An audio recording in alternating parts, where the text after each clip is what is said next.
So, ladies and gentlemen, introducing Rod Matthews. Have you ever hired someone who, on paper, looked like they could walk on water, and when you got them on the job, they struggled to tie their own shoelaces? Anybody? Yeah? I do. Or have you ever hired someone only to find that 6 months later they are causing so many problems in your business that you were seriously wondering if they've been sent by your competitors to sabotage your business from the inside? Yes, I remember that as well. Or perhaps you found yourself cursing with frustration because someone has just handed in their resignation and now you have to cover the extra workload and spend an inordinate amount of time and cash trying to find a replacement. This morning we are lucky enough to have Rod Matthews to take us through how to reduce the stress and frustration associated with finding the right person for the right job with a minimum of fuss. Rod has helped many businesses reduce their costs associated with hiring people, including the Sydney Opera House, AON Insurance and Atlas Copco. He is often called upon to train professional recruiters and search for consultants. Rod has a proven track record for over 20 years in increasing engagement and productivity within organisations whilst reducing wasted effort, and is fast developing a reputation nationally and internationally as a leading expert on change in human performance. His clients span a broad range of industries and include Austar Entertainment, the National Breast Cancer Foundation, Roche Products, the Royal Flying Doctor Service, Santos, Standards Australia, the University of New England and Westmead Hospital. So that's a very impressive list of names. Rod is a voracious reader of many books and an author of 5 books. His experience, enthusiasm and natural curiosity have helped him to build an encyclopedic knowledge of tips, tools and techniques. So ladies and gentlemen, please stand up and put your hands together for Mr. Rod Matthews.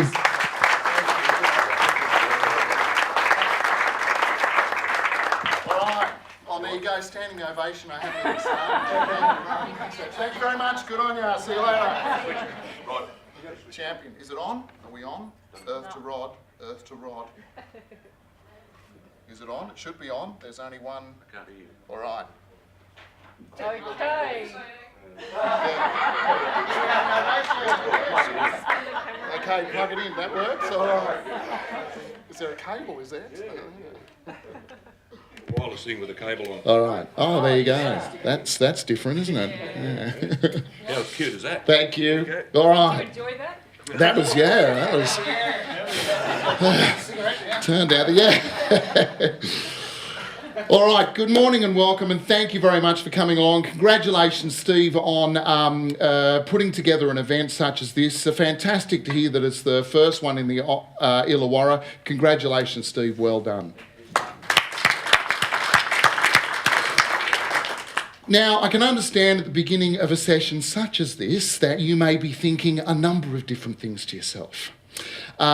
For example, some of you might be sitting there thinking to yourself something along the lines of, oh yeah, recruitment skills, yeah, okay, very good, nice, Rod, thank you very much. But really, I'm here for the other stuff, you know, the increased sales stuff. You know, that's what I'm after. I'm after the how we can sell more, how I can get more money, how I can add it to my bottom line. That's really why I'm here. So thanks very much, lovely. But if you don't mind, I'll just tune out and wait until the other guy comes. Some of you might be thinking that.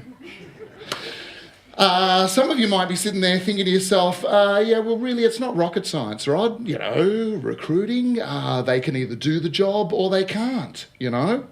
If they can do the job, fine, they continue to get paid. If they can't, then it's on your bike. All right? And we're going to spend how long talking about this? You got to be kidding. Some of you might be thinking that. Some of you might be sitting there thinking to yourself, actually, Rod, I've been around, all right? Worked for a number of different organisations in a number of different capacities, you know, hired the odd person in my past. So what could we possibly talk about this morning that I don't already know? Some of you might be thinking that.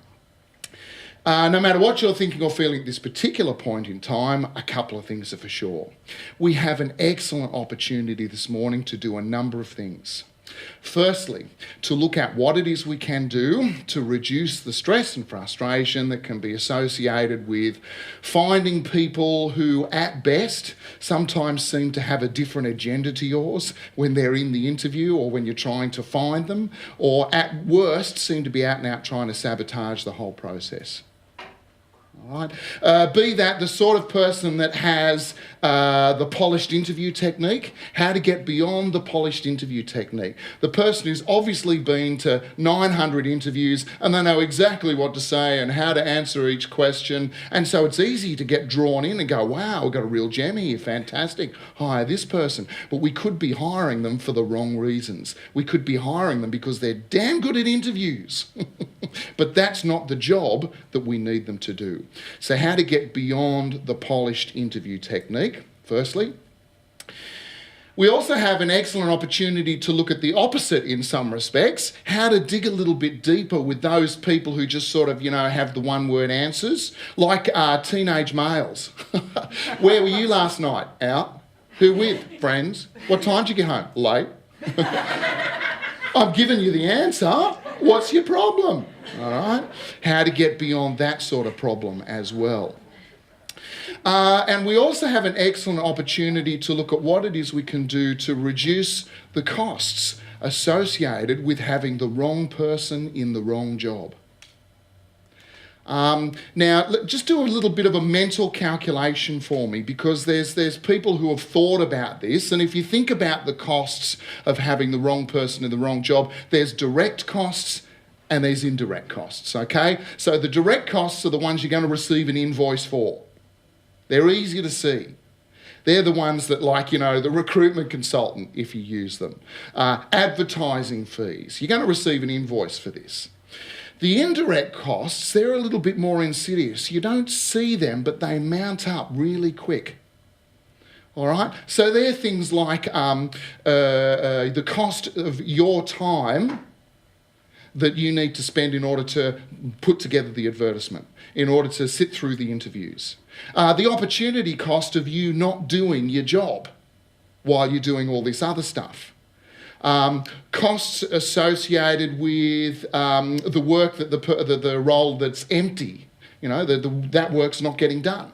Costs associated with that. There's also costs associated with the person who left the previous role. I wouldn't mind $1 for every time I've heard someone tell me a story about how someone had already mentally left the business, even though they're still physically there and picking up a paycheck. But what's happening is they're actually causing damage to the profile of the business because they don't care anymore. They don't contribute. And I've heard many stories of people who have lost customers and contracts because of this sort of situation. So you think about all of those costs, and there are people who sort of, do this for a living. They tally up how do you build a calculation around these costs. And the experts will try and tell you that the costs associated with trying to replace someone is anywhere between 1.5 and 7 times the person's salary. Okay? So let's just do a little mental calculation. Those of you who have got a business, or those of you who are in a startup who think of the previous business perhaps, and just think about how many people left that business in a year's time, a 12-month period. Just see if you can remember number of people that left. All right, now think about the average salary of those positions, average annual salary. Now, what we'll do is we'll be a bit conservative, okay, because they normally say that you should take the whole 12 months, because what happens is, the person stops working or slows down or starts causing problems. It takes a while for them to actually either find their new job or for us to sack them or ask them to move on. So that's a few months. Then we've got the few months when we're trying to find the new person. And then when they come on board, there's also a few months there trying to get them up to speed so that they contribute more than they cost. So we could take 12 months if we wanted to, but let's be conservative. Let's say 6 months. So number of people, average salary, halve the average salary. Just let's be conservative, halve the average salary. Times that by the number of people who left. Times that by 2.5. Let's again be conservative. We won't go up the 7 end of things. We'll times that by 2.5. Now there's a couple of things you can do with this number. Thing A, you could either take it off your costs, Or thing B, you could just slap it on your profit. All right, so this is the opportunity for being able to, if this morning, if we could even just give you 10% of that, even 5% of that, I'm sure you'd agree that that would be worthwhile. So excellent opportunity to look at what it is we can do to reduce the costs associated with having the wrong person in the wrong job. Just by way of introducing myself, I left school, I guess like many people leave school, and that is with no clear understanding as to what I was going to do after school. Fortunately, I got enough marks to go to uni. I went to uni for 1 whole year and I failed abysmally. And the reason I failed abysmally is because I found it very difficult to fit any study into the hectic social calendar that one must keep when living on campus. Sound familiar? Okay, so it'd be like 2 nights before an assignment's due, 2 days before an exam, and I'd be thinking to myself, okay, Rod, if you're going to cram a whole term's worth of work, it's now or never. And I'd have all my books stacked up, and I'd have a mug full of coffee, and I would have popped a couple of no-dose pills. And does anyone remember no-dose pills at all? Yes. Yeah. Does anyone still take no-dose pills? Yeah. Have you got any no-dose pills? Evil things they are. Evil. 100 milligrams of caffeine in 1 pill. Has it really? They've now got no-dose plus. I want to know what the plus is. If they just put the cocaine in or something. Huh? Yeah, cocaine's extra, yes. So no-dose pills, 100 milligrams of caffeine. You pop a couple of those. V drinks were 60 milligrams, I think. V drinks are 60 milligrams. Red Bulls are about 80 milligrams. So 1 no-dose pill was 100 milligrams. Evil. You feel the hairs growing on the back of your neck after you've had a couple of no-dose pills. You're wired, guaranteed. So I'd be just about to put pen to paper. There'd be a knock at the door. Rod, we're going to the pub. What are you doing? Oh, give me a couple of minutes and I'll be with you. All right. There were people at uni who could do both, who were able to kill brain cells on a nightly basis and pass. I wasn't one of them, failed abysmally, went back home, and the idea was to get a job for a year and to earn enough money in that year to put myself through 2nd and 3rd year uni. And I can remember telling this to one of my tutors at the time, that I was going to defer for a year. And when she heard this, she stuck a hand out and she said, "Well, Rod, it was nice knowing you." I said, "Oh, sorry." I can't remember the exact statistic, but it was something as significant as 90-something% of people who defer studies after their first year don't go back. So, yeah, I was in good company, I figured. Didn't go back. I got too used to having money in the wallet. First job was in a bank. All right, and in the bank in those days was massive. I think it had about 55,000 employees or something astonishing. And what happened was, this is where I first came into contact with the whole concept of having to select people that you choose to put amongst other people who are already working to a fair degree of competence. All right, and you've got to bring this new person in and you've got to select them somehow. And what used to happen in the bank was, let's say for the sake of argument that I was the manager of one branch, and who have we got? We've got Daniel here as the manager of another branch, all right? And let's say Steve is in my branch, but let's say Steve's coasting a bit. All right, he's a bit slack. Other people are picking up his work, all right? He's costing more than he's contributing. Let's say that's the case. Or sure it wouldn't be, but yeah. Yeah, it's just because I'm really brave behind your back. So what happens is Daniel phones up and he says, Rod, I'm looking for a person to do this type of job, Do you have anyone? And I go, oh, yeah. And I think, oh, good opportunity to get rid of Steve. I got one guy to be able to do that job. Eat it up, he would, but I really don't want to let him go. He's a top unit, don't want to let him go. All right? And so what would happen is Daniel would say, oh, you got to send his file over. It's the policy of the bank. You have to send it. I'm allowed to look at his file. All right, I'll send it, but I'm not making any promises. All right, so I send Steve's file over.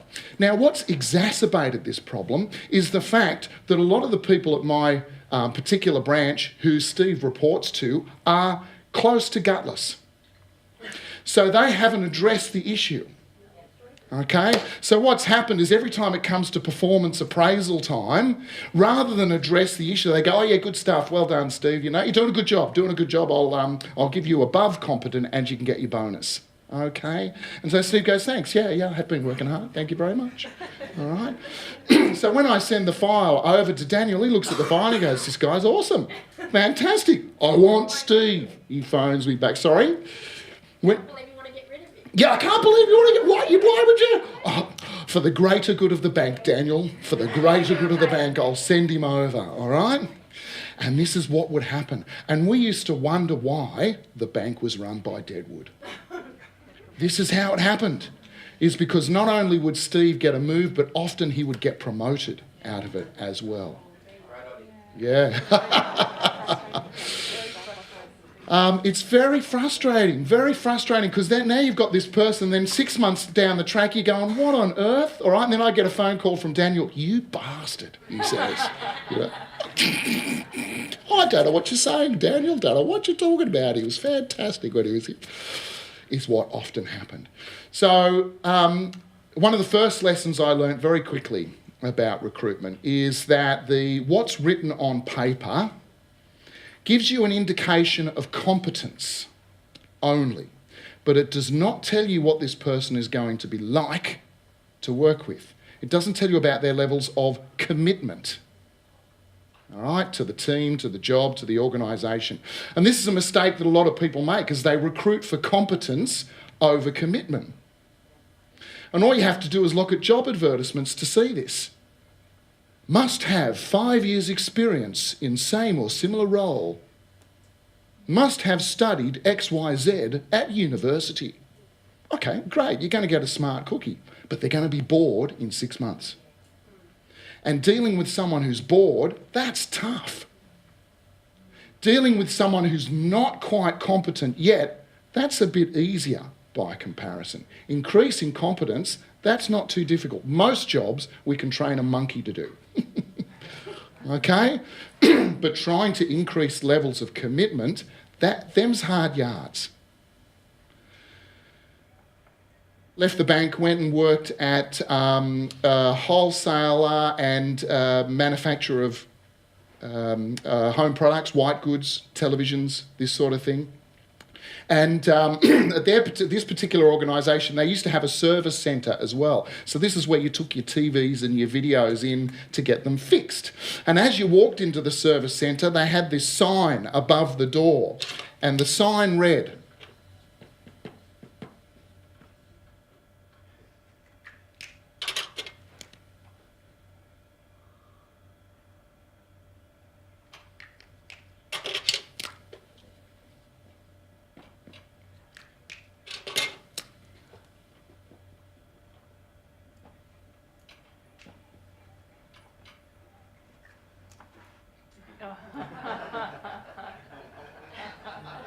okay? So what they're saying is, you want us to fix your telly? No worries. If you want it done quickly and you want it done well, then we're going to charge you. And we're going to have to charge you because in order to do things quickly and well, there's a cost. All right? We're going to have to use top quality componentry. We're going to have to get people to come off other jobs and focus on your job. There's a cost, and we shall pass that cost on to you, the consumer. If you want your job done quickly and you want it done cheaply, no worries. You will walk away without our warranty. We are not going to guarantee work when you dictate to us the speed and you haggle on the price. And if you want things done well and cheaply, fine, we'll get round to it when we have time. All right? Now, a lot of research has been done into this, and the suggestion of this research is, and there's many books out there you can use in order to find this research, is that those organisations that do well are those that have found their niche and they have stuck to it. All right? And organisations who use this well do two things with it. First of all, they have an external version and they have an internal version.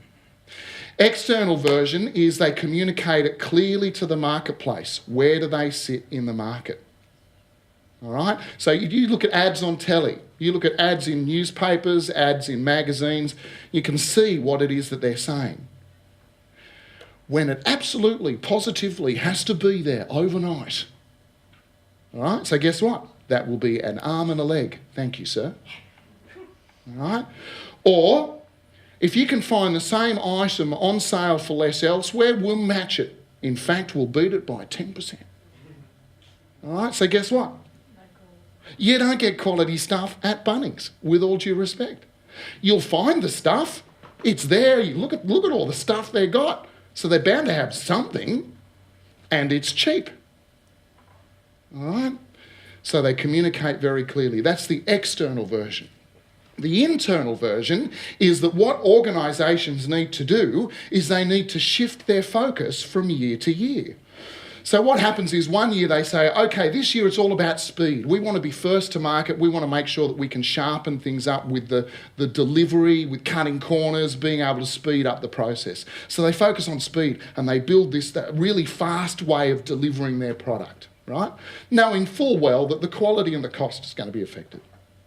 That's okay, because next year, what we'll do now is we'll focus on quality. You're right, last year we did cut a few too many corners, so now we've got to work on quality. So focus on quality, knowing full well that, again, cost is going to blow out, but what's also going to happen is speed will drop, but that's okay, because speed is still streets ahead of where it was last year.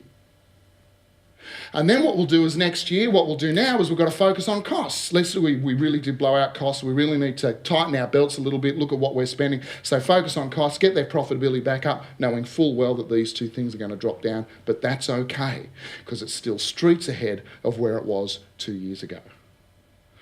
And this is what organisations need to do internally. And you can tell the organisations where this hasn't been communicated to team members.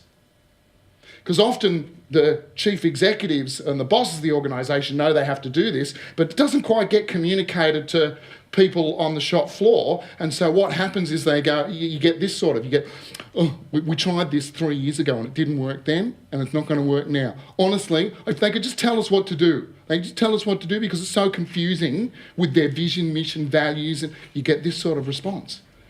All right? And it's because that hasn't been communicated effectively. Same thing with recruitment.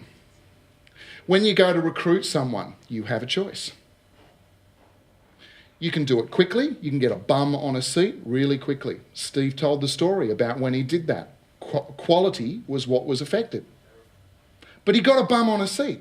And it might have been that at that particular point in time, doubtless if we dug a little bit with Steve's story, we'd find out I've got clients lined up, they're expecting something. I've already said yes. Typical entrepreneur thing, isn't it? I've already said yes. Hell, how do I do it? All right? So I needed someone there. Do you have a pulse? Congratulations. Sit behind this machine. Pump it out. Thanks very much. Sorry? The puppet, that's right, yes. Can you move? We've got a puppet here. We've got the... So that may have been what's required. That's okay, as long as you recognise there will be a cost. If you're after a quality person, fantastic. That's awesome. And that's going to take some time. And it may take some cash as well in order to be able to find that quality person. You want to find someone cheaply, bless you. Yes, you can do that, but guess what? So it's just a matter of being aware of what is your priority. What is your priority? And then once you've made that decision, you need to recruit with that in mind. All right, but what we're going to do is we're going to conduct a series of scientific experiments this morning to find out a little bit more about recruitment. So with this in mind, if I could please ask everyone to stand up and to find someone in the room that you have not yet spoken to this morning. And when you get there, introduce yourself and choose who's going to be A and who's going to be B. All right, so if everyone can please stand up. Find a partner. All right, fantastic. Okay, hands up the A's. Who are the A's? Hands up the A's. Fantastic. If you could please leave the room and wait outside for a moment. And we'll come and grab you in a second. All right. Now, as I said, what we're going to do is conduct a scientific experiment in strict control conditions, as you can tell. What we're going to do is we're going to get you to conduct an interview. You are the interviewer, and out there is your interviewee. Your B is your interviewee. And what I'm going to ask you to do... Oh, you're A. Thank you. You're the Bs. Yes. Stay with the program, Rod. You're the one running the show. What hope have we got? Yeah, Rochelle, so the C's are in here, is that right? Is that... Okay, so out there is your interviewee, you are the interviewer. And basically what I'm going to ask you to do is to make as many mistakes as you possibly can. So the way this works is in a moment, when they come in, what I'm going to ask you to do is to be terribly distracted. So it could be that, sorry, your name is, I can't see your tag, Tom. Tom and I could be having a chat. G'day, Tom, how are you? Good? So I said to him, you just can't do that sort of thing in polite society. And he totally, just over there. Thanks, yep, okay, I'll be with you in a sec. So anyway, he said, I want you to do this. Okay? So I'm talking to Tom, but my interviewee is over there. All right? And just, over there. I want you to be, or you can be talking on your phone. So you can do this sort of thing. So you can come in and you go, no, I want 4 of them. 4 of them. If you can't do 4 before that, then forget it. No, forget it, okay? Look, obviously, I want you to do this sort of thing as well. So all that sort of thing. Then what I want you to do is I want you to get them to sit down and get them to sit in a really uncomfortable position. Like you could, in one place, it'd be here, all right? And we could even turn that projector back on, okay? So it's shining right in their face, okay? And then you can stay standing if you want. You can pace backwards and forwards in front. Let's take it to extremes, have a bit of fun. And what you've got here is you've got a series of questions. And what you'll see is that these questions, while there's about 17 of them. Thank you. And what I want you to do is I want you to try and ask as many of them as you possibly can in the time that you have. Okay? And I want you to actually sit there with, if you're sitting there, I want you to not look at the person. I want you to have a pen and I want you to tick it off as they answer it. What is your current role? Mm-hmm. How long have you been in that role? Mm-hmm. Please make a big thing of the tick so that they can see that you're just doing that. There's also some illegal questions in there as well. So you get down to about, have you ever been committed of a crime? How old are you? What is your marital status? These sorts of questions. So yeah, do you have kids? Because that's a problem. If you've got kids, we can end this now. Okay, yeah. Okay?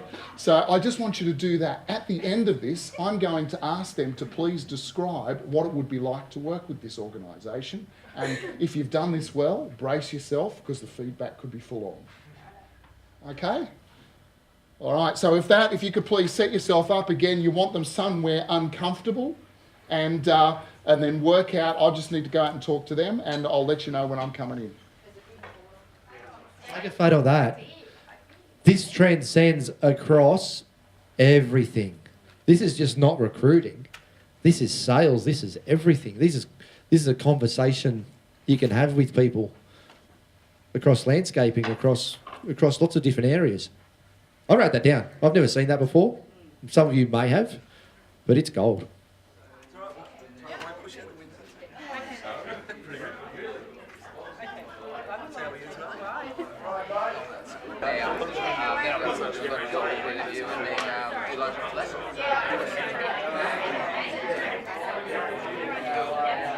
All right, guys. So I'd be curious to know, those people who are outside, who came inside, I'd be curious to know, what's it going to be like to work for this organisation? Fantastic.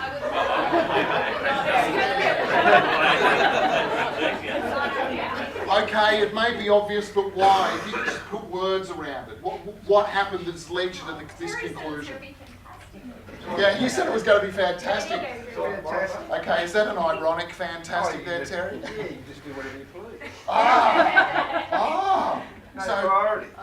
there's no priorities. I get to do what I damn well please. Awesome. Rochelle's too busy with other people. She won't notice as I'm nicking pens from the stationery cupboard. Fantastic. What else? Other thoughts? Disorganised. There's no way that they're going to be able to organise anything. They party in this place. Okay.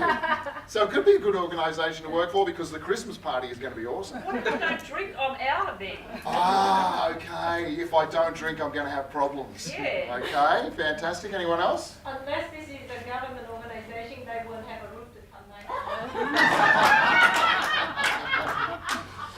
These guys are not going to be in business for much longer. Oh, you're too organised. Okay. Disrespectful. Far too casual. There is no professionalism. Anything else to add over here? Completely unorganised. Completely disorganised. Okay. No, I got Justin an excellent job. Did you? I really worked out really well with him.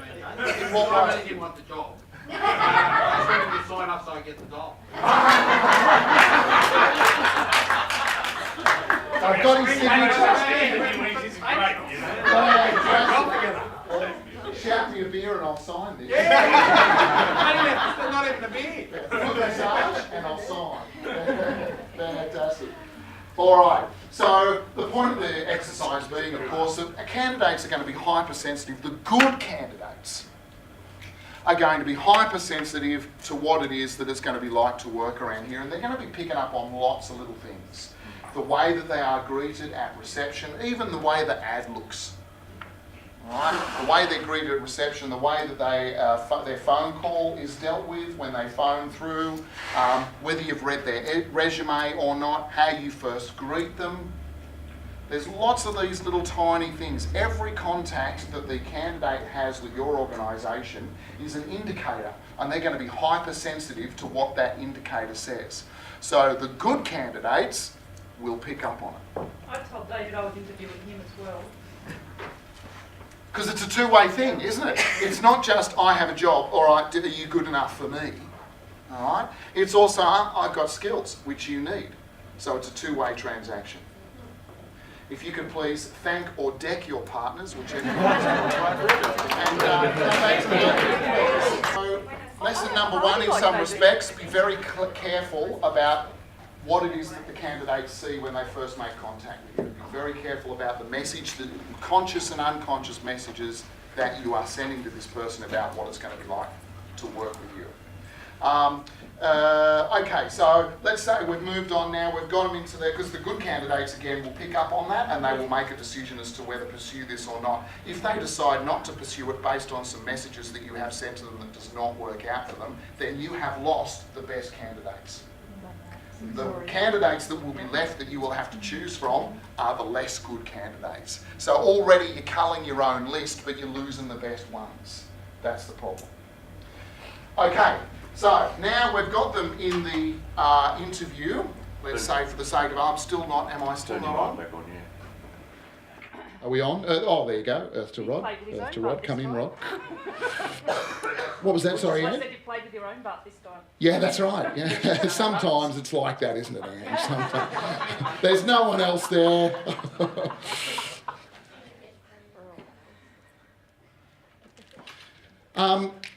What we need to be able to do now is we need to be able to get beyond the polished interview technique, and we need something that's going to help us get beyond the lack of polished interview technique as well. And there's a friend of mine who is an absolute expert at this. He's a search consultant, so he does this for a living. And what I want you to do is I just want you to think about, imagine that we were introduced at a party.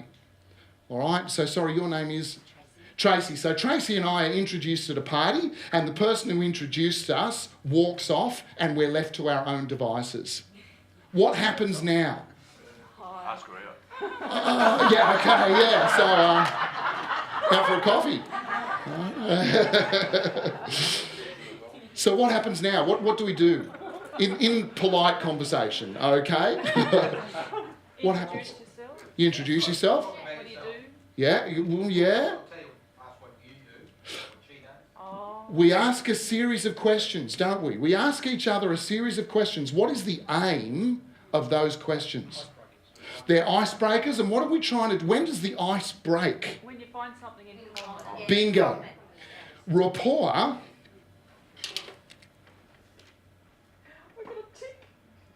a big one there. Go to the... You're out of the remedial class now, Andrew.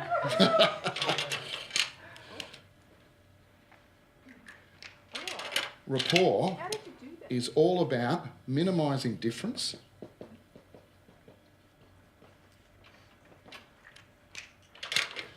and increasing similarity.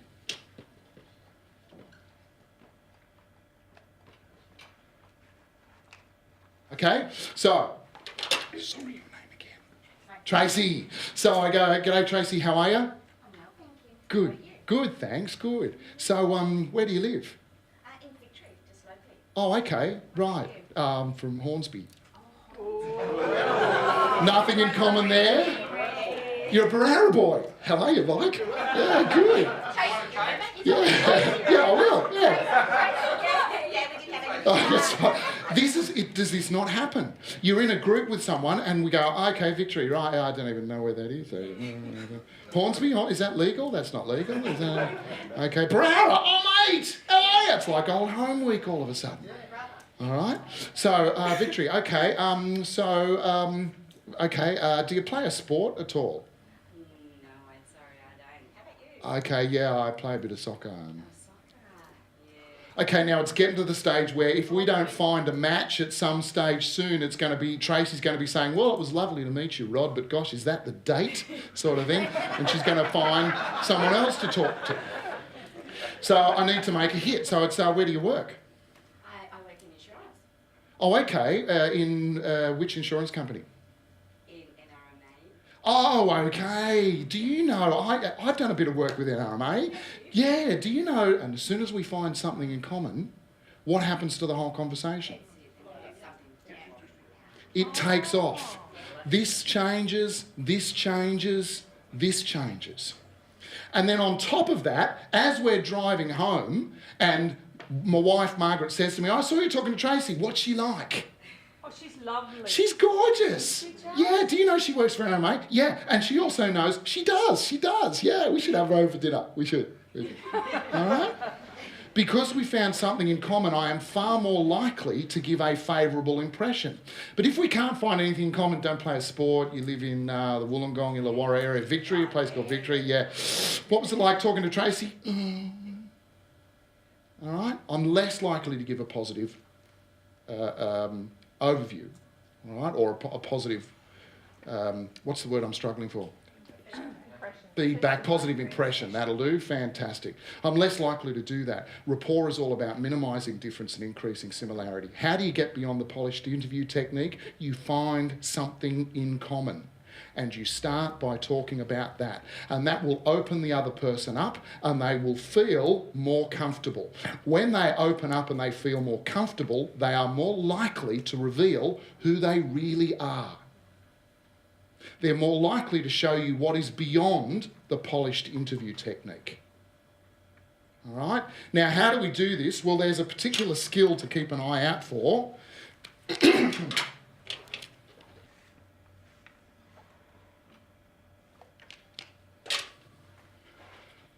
Some people have, or we all do, unless you are disabled in some way. We all have a preference to match, or we all have an ability, to match, and we all have an ability to mismatch, and you will have a preference. So, for example, if we were back at the barbecue and I said something like books to films, let's say for the sake of argument I said, I was really impressed with how they turned Lord of the Rings into a film. Difficult book, a lot of people know it, and yet they did such a good job. Let's say I said that, personal opinion, all right? Someone who has a preference to match will look for, find, and want to talk about what they can agree with in that statement. So they'll say something like, yeah, I thought so too, because I thought, you know, when you saw The Shire, I just thought, get out of my head, that's exactly how I pictured it. Unbelievable. And Rivendell, unbelievable. All right? Someone who has a preference to mismatch, what they will do is they will look for, find, and want to talk about what they disagree with in that statement. So they'll say something like, oh, I was a bit disappointed they left out the character of Tom Bombadil. You might remember in the book, Tom Bombadil was an important character. The ring had no effect on him. He was a boundary rider. Lots of stories there, but they totally left him out. Very disappointed. All right? So when we are doing an interview, we need to focus very much on this. All right? How can we reduce difference and increase similarities by looking for where we can match?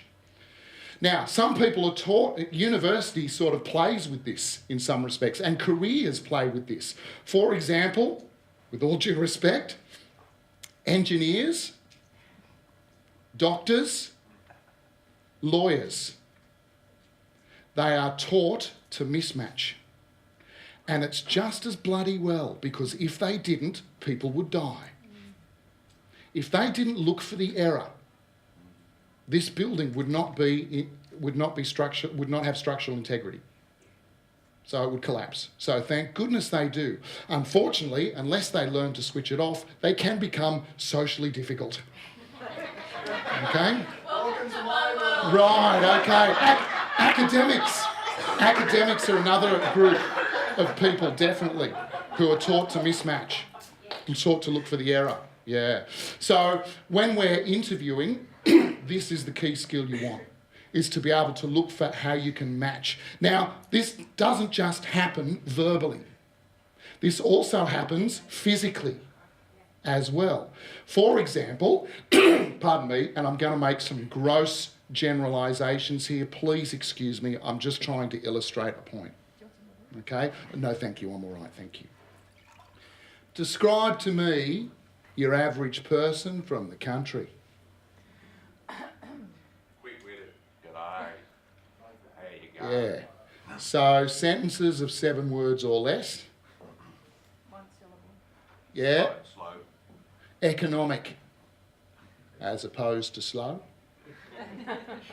Big personal space. So they go, g'day, how you going? And then they talk to you from back over here. All right? Describe to me your average person from the city, particularly Sydney. Yeah, always on the move, always on the go. Something's always happening here, something's always happening here. There's no full stops in the sentence, there's just commas, they just keep talking. What does this person tend to think of that person? Hello, is there anyone home? The lights are on. What does this person tend to think of that person? They're not my world. Take the red ones in the morning, mate. Now, it's not necessarily that these people are never going to be able to get on. What's happening here is that there are some obvious differences that is going to make it difficult to build rapport. So when you are interviewing someone, if you want to get beyond the polished interview technique, if you want to open them up a little bit more so that you increase the likelihood that you find out who they truly are and what it's going to be like to work with them in 6 to 12 months' time, you need to be a little bit more like them. You need to match physically as well as verbally. You need to match the level of energy. So if your preference is for this sort of thing, okay, then you need to tone it down a little bit when you meet this person. If your preference is more down this end of things, and you've met someone who's, then you're going to need to amp it up a little bit. And the classic example of this, just to finish off, is people and their pets. Have you ever noticed this? Talk about rapport, people and their pets, how they're similar. So you see a bulldog, a pit bull terrier walking down the road, and what's behind it? All right, tattoos, piercings, all right, the whole tragedy. Or you see a poodle that's been shaved within an inch of its life, walking down the road, and what's behind it? Yes. Oh, is that right? Lovely. Or do you remember Burke's Backyard? Burke's Backyard, I think they used to cotton onto this because what they used to do, they had the pet of the week. Remember they used to road test the pet of the week. And so as you went to the ad break, what they do is they show a picture of the pet and they'd show a picture of the owner. And you'd go, oh my goodness, but there was one night, my wife and I were in stitches. What happened was, the pet of the week was a Chinese bantam chicken. Okay, so this is a chicken with a really fluffy plumage, all right, gorgeous looking thing, Okay? And the guy who owns these Chinese bantams, first of all, his hips were in the right place and his ankles were together, but his knees refused to cooperate. Whole vistas could be seen, all right? And then on top of that, as he was talking, his neck would just move. He wouldn't actually just, oh yeah, Don, because really good. We're in stitches. So, say again. I thought that you did that really well. Oh, thank you. Yeah, I own several chickens, including a Chinese bantam. So a couple of things from this morning. First of all, be very conscious of the message that you send your best candidates from the moment they first contact your company, because they're going to be working you out as well. Secondly, in the interview, in order to get beyond the polished interview technique, in order to open people up and get more out of them, increase the likelihood you find out what they're going to be like to work with, match, reduce difference, increase similarity, find out something you have in common, and change your own preference for energy levels to match theirs. But let's take a break for more. Yes, I'm going to match your energy levels. Which one? Yeah, from over here. Yeah, that's weird. I watched it. I thought, shit, how am I going to do that? Awesome, guys. Put your hands together for Rod Matthews. Righto, cool. Come and join me, Rod. Oh, we got... On the stools. Cool. So what we're going to do after every speaker is we're going to come and have a bit of a chat. Is that cool? Yeah. Cool. What we want to do with you guys is calibrate and say, right, this is the perfect time for any questions. So if you got something, what did you guys think of that? 45 minutes of Rod Matthews, was it good? Oh, yeah. How good was it? I thought he did a wonderful job. So what I'd like from you guys, at least a couple of people from each table, just tell me, what were the takeaways? What was, out of that 45 minutes, something that you got a little bit more clarity on? Or something that you felt sort of touched you a little bit more and you got some... maybe just increase your awareness a little bit more. So is there any questions out there or any takeaways that you guys have? What about from here? Yeah, beautiful. I guess as a business we always look at the customer and their points of contact and making sure that that's correct, and never thought of it in a recruitment sense, so definitely going to use that. Beautiful. Great Thank point. you. Yep, you're quite correct. Spend a lot of time and money getting it right for the customer, and we forget about our team members sometimes. Yep. Yeah, because they're obviously an extension of ourselves, aren't they? Definitely. We can't be everything to everyone. What is it? Attitude is contagious. You know, is yours worth catching? That old cliche, but it's true. Yeah. That is, yeah. Is yours worth catching? Cliches are good, aren't they? They're cliches because they said a lot, because they're true. They're true, and they hang around. It's so true, so true. So anybody else, any takeaways that you guys got that sort of, anything that really resonated with you guys? What about the Smithies table over there?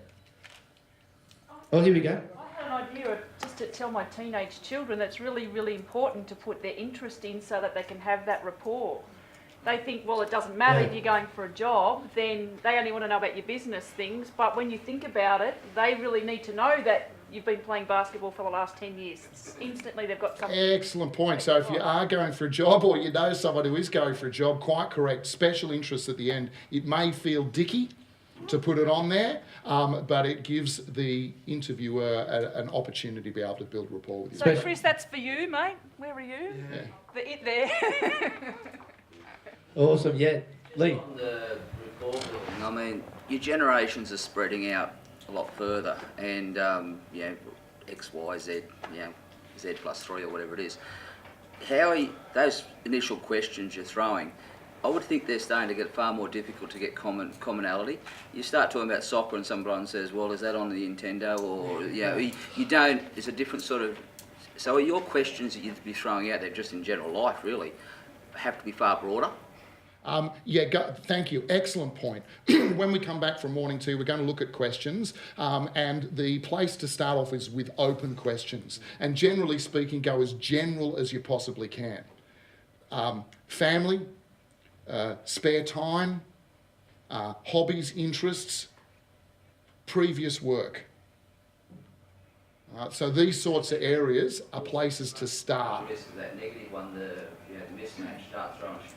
You have to be very careful, political, state of play, all those sorts of things, that could probably get you in a bit of trouble. Right, so we need to be careful, quite correct, with where we head. So those areas are pretty safe. Family, hobbies, interests, previous work, that sort of stuff's pretty safe. You're quite correct. Let's avoid the sex, politics, religion, okay, because you're right. Also, the key thing to remember there is that our aim is not to offer our opinion. Our aim is to find out who they are and to look for where we can match. And this is if the intention's there to do that. I guess what you're talking about now is raising everybody in the room's awareness of rapport. There's not a lot of people out there that have got an awareness of wanting to build rapport. They may be having a conversation, they couldn't care less if they build rapport with you. But people are unconscious of it. You watch what happens when we go out there for morning tea. You watch as people are standing with each other, all right? You check out what's doing with the body language. All right, people stand there with, obviously the cups help because everyone's got a cup perhaps, but one person takes a sip in a lull in conversation. Everyone else takes a sip in a lull in the conversation. People shift from one foot to another. The other person shifts from one foot to another. Okay, we've even done activities, we don't have time this morning, but when we do this and dig a little bit deeper, we do activities where we get people, you know, one person does this, and it could take as long as 30 seconds, but about 30 seconds later, something on the other person's face becomes uncontrollably itchy. All right? And they have to do it. You know what's a classic one for me? When they wipe their nose. Yeah. And you think, are they doing it to me? Oh my God, I've got a booger hanging out my Doing nose. And then you do it back and then they think, Next thing you know, you've got two fingers to the second digit.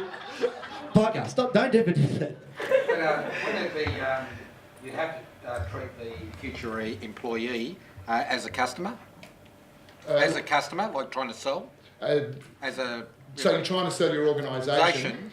Yeah, you know, you're selling, you know, the emotion of your business. Because, Thank you you. know, as small business people, you know, especially in that, you know, they're very emotional about their business. Look at our friend over here, Stephen. And trying to sell that to someone else is not easy. And a word of warning with that too, it's very easy to oversell or undersell. Worked with a number of businesses where the main problem was they used to oversell the business. Oh, it's a fantastic place to work. Oh, you'll love it here. It's awesome. We've got a fantastic group of people. They do wonderful work. We do wonderful things. And they keep going on like this. And then when people join, they feel as though they've been sold a pup.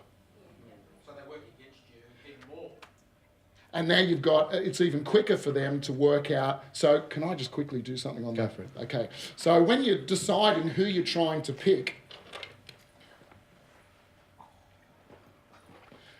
in fact, even before that, when you're trying to determine what your key, you know, selection criteria is going to be, what it is you're looking for in this particular person, the mistake that a lot of people make is, first of all, they think about the current position. All right? So they think about, okay, what does this person currently do? The person who was in it who left just recently, what did they used to do? And they define the key selection criteria based on current parameters. So what happens there is often we undersell the position. Easy trap to fall into. The opposite sometimes happens where people think about where they want to be in 5 years' time, and often entrepreneurs tend to have very much a future focus. They're constantly thinking about where they need to be tomorrow, next week, 6 months' time. Their brain is in the future. Now, there's benefits and drawbacks to that. Okay, the drawback is that then if you communicate that to this person who's sitting opposite you, then you're selling this and you're not there yet. And so they're going to feel a bit ripped off, because that's not what you told me. And so they're more likely to leave or be not committed a lot quicker. So what you're trying to do is you're trying to recruit the person who's going to help you do that. That's where you want to get your key selection criteria from. As we move from there to there, what do I need in that person so that we don't oversell and undersell? Yeah, is that valuable, Dan? What's the biggest tip to try and engage people like doctors, lawyers, engineers, accountants? The mismatches, fantastic. So if you're stuck with a doctor, a lawyer, an accountant, we shouldn't pick on them, should we? If you're stuck with a mismatcher, there's a couple of things. First of all, one way is to avoid stating your opinion. Remember, the aim is in an interview.